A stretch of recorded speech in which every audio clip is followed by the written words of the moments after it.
Hello, in this video I want to show you how to manage Google passwords on HTC U23 Pro.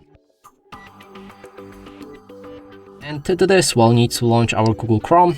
Right here, click on the three dots in the top right corner of our screen and move to the settings.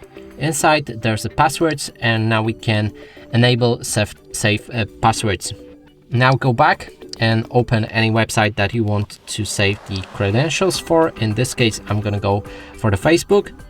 Now enter your nickname, email address, or whichever details your website requires.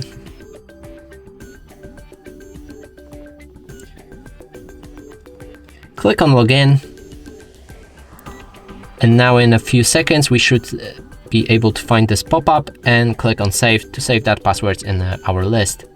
Now click on the three dots again, move to the settings, and again passwords. Right here you'll find your credentials. If you click on it, you'll be able to change them, like a username or a password. You can also click on this eye to unlock your phone and check what's the password.